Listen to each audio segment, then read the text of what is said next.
This is how you can use Excel to show survey results. We're going to take 3 minutes and make a Likert chart. Let's say you have your survey results for strongly agree, agree, and so on. You need to copy and paste your data down below. The reason for this is we need to split up our neutral response so that our graph looks right. So what I'm doing here is I'm linking strongly agree and agree to the above, but for this one, the top one we're going to divide by 2, and then the second one we're going to do a negative because we need above 0 and below 0, and then disagree and strongly disagree are going to be the negative of our data results. And then we're just going to drag those over and drag this one down, and we're all set. Now you can see we have positives and negatives. Let's select all of this and insert a stacked bar chart. So there's our chart, and let's remove the title by clicking on it and pressing delete, and then let's make this bigger so it's easier to look at. Now it still doesn't look quite right, so let's go up to switch rows and columns, and now it's looking good.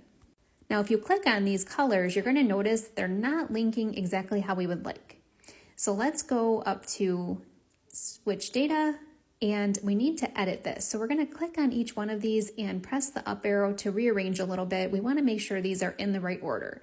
So let's do this. We're going to move this one, hit OK. And now when you click on them, they are linked appropriately and they're all in the right order.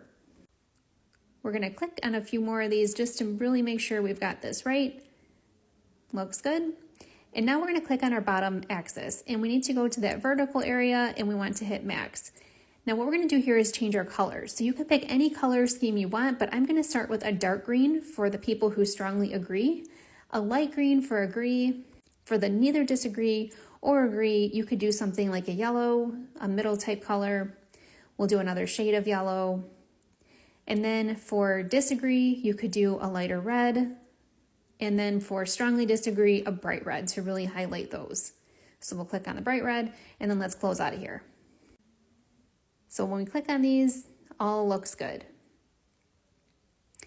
So next, what we need to do is click on this and let's format. We want to change the gap width to make the bars bigger, so we're going to move that down in percentage. You can make it whatever you like. And then let's get rid of all of this data. This is completely optional, but you could turn all of this white. I had this data set up as a table. That's not really necessary.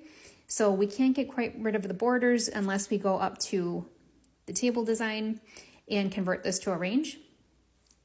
So we're going to select the first table, click convert to range, and then the second one we can convert to a range, and then we'll be able to get rid of the borders. This is helpful if you want to make this more presentable, unless you were going to copy and paste this to another tab. Then if you move it in place,